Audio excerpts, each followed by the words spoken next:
Muy buenas tardes. El día de hoy les hablaré y les contaré un poco sobre la arquitectura y su historia.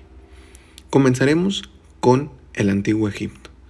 La arquitectura del Antiguo Egipto era monumental y se caracteriza por el empleo de la piedra de sillera tallada en grandes bloques con sistema constructivo adintelado y sólidas columnas. Las pirámides son grandes tumbas que los faraones mandaron a construir para disfrutar de la vida eterna. Por una parte, servían para resguardar la cámara funeraria decorada con jeroglíficos de la intemperie y del paso de los años. Los faraones, empezaremos con Keops, faraón de la dinastía cuarta del Antiguo Egipto. Ha pasado a la posteridad principalmente por ser el constructor de una de las 7 maravillas del mundo antiguo y la única que aún se conserva, la Gran Pirámide de Giza. Por otra parte, Kefren, nacido de otra esposa del faraón, hizo construir su pirámide de apenas 60 metros de altura, lejos de la de su padre en Abu Rawash, una necrópolis situada al norte de Giza. Por otra parte, Miserinos se le atribuye erigir la tercera pirámide de la meseta de Giza en el complejo funerario compuesto por las 3 pirámides de las reinas, el templo funerario, el templo del valle y la calzada profesional que los comunica. Pero, contrariamente, tanto Julio Africano como Eusebio de Cesarea. La arquitectura griega. La arquitectura griega en Grecia o de la antigua Grecia generalmente se hacía con madera o ladrillos de barro, por lo que sus planes de planta son la única evidencia de su existencia. Los griegos establecieron la mayoría de los temas, actitudes y formas más duraderos de la cultura occidental. Pasaremos a los órdenes en el sistema griego. El dórico es el más sobrio en cuanto a formas y proporciones. Su decoración se caracteriza por preservar la mayor austeridad posible. Suele estar asociado a divinidades masculinas. La base está formada por una grada de 3 escalones. Los 2 inferiores se denominan esterobatos y el superior estilobato. El orden jónico suele estar relacionado a lo femenino, por tanto, se emplea en los templos de las diosas. El pedestal es igual que el dórico. La columna arranca de una base formada por una escocia y 2 toros. La columna tiene entre 20 y 24 acanaladuras verticales separadas por superficies planas. Carece de énfasis. Y por último, el orden corintio es el más ornamentado de las órdenes arquitectónicas clásicas. Se caracteriza por la decoración vegetal compuesta de hojas de acanto, adquiriendo una forma curva. El arquitecto romano Vitruvio del siglo I a.C., en su obra de arquitectura atribuye su creación a Calímaco en el siglo V a.C. Continuaremos un poco con la arquitectura romana, que para mi gusto es una de las mejores y de las más importantes. La arquitectura romana es una fusión de elementos tradicionales griegos y etruscos, donde se desarrollaron arcos y vigas horizontales. Fueron soportadas por columnas. Más tarde se introdujo la contraparte tridimensional del arco, a saber, y la cúpula. Una de las principales edificaciones del periodo romano es el Coliseo romano.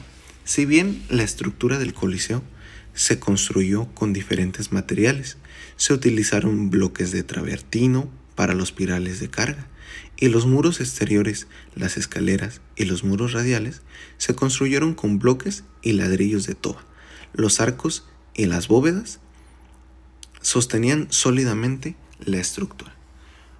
El ocio o entretenimiento de los romanos eran principalmente el circo, el anfiteatro y el teatro.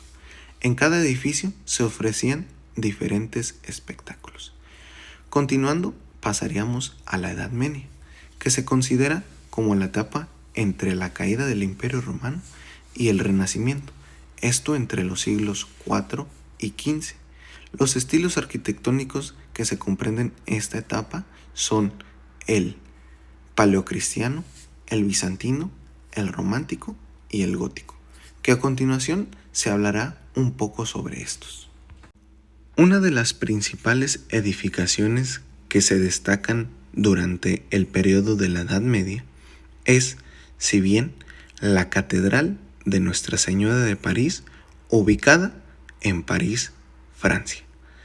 Este edificio es uno de los monumentos góticos más importantes de París, y es que sus esculturas y vidrieras contrastan con detalles de un antiguo estilo. Por otro lado, el bizantino. Las principales novedades de la arquitectura bizantina atañen al uso de la cúpula, al capitel y su relación con el arco y la decoración, sobre todo los mosaicos. Tradicionalmente se le atribuyen una serie de características generales como estas. Por otro lado, el estilo romántico hace ver más la solidez de la construcción, con una gran anchura de muros, para poder resistir las fuerzas y tensiones de la estructura, uso del arco de medio punto y bóveda de medio cañón y de arista, escasez de vanos. También hablaremos sobre el estilo gótico durante la Edad Media. Las principales características de la arquitectura gótica eran estructuras construidas en piedra, combinadas con grandes extensiones de cristal, columnas agrupadas, agujas en punta, grandes arcos, decoración intricada, bóvedas de crucería y arbotantes, una forma específica de contrafuerte compuesto por una estructura arqueada. Las principales cosas que se agregaron en este estilo fue el arco ojival, principales arquitecturas, la bóveda de crucería, contrafuertes, arbotantes y pináculos. Las construcciones de la arquitectura gótica se destacan por sus arcos apuntados, que se usan más como estructura ornamental para albergar iconografías de tipo religioso. Los conceptos esenciales del estilo gótico son la luminosidad y la elevación. Ambas ideas pretenden simbolizar la espiritualidad. Cabe destacar que entre este estilo gótico destacan diferentes obras arquitectónicas construidas por los diferentes arquitectos de la época, de entre las cuales destacan la Catedral de Reims en el 1211 después de Cristo. Esta catedral es un ícono de la arquitectónica gótica francesa, donde la verticalidad y la luz son sus características principales del gótico. Alcanza su máximo esplendor. La iluminación de Reims se adapta en su totalidad al periodo gótico. Es general y difusa y no está concentrada en ningún punto. También destacan algunas edificaciones como la de Santa Clara de Asís en el siglo 135 después de Cristo. También la Catedral de San Esteban. Este edificio religioso se construyó en 1147 en Viena. Durante estos años se ha sometido a un proceso de preservación. Tiene 4 torres, siendo la más alta la que está situada en el sur y cuenta con 13 campanas. La Catedral de Milán es la quinta iglesia más grande del mundo y se tardó 6 siglos en completarla, iniciándose su construcción en 1386. Este edificio histórico cuenta con 4.000 estatuas, 135 gárgolas y 700 figuras. La Catedral de Chartres, entre el 1194 y 1250, mide 130 metros de largo y 37 metros de alto. Sus torres revelan una mezcla de estilos romántico y gótico. Y así es como hemos llegado al final de esta breve explicación sobre la historia de la arquitectura, en donde hemos tratado de recalcar y de reafirmar los estilos y las maneras en que la arquitectura ha ido creciendo al paso de los años. Esperemos y les haya sido de ayuda esta breve información.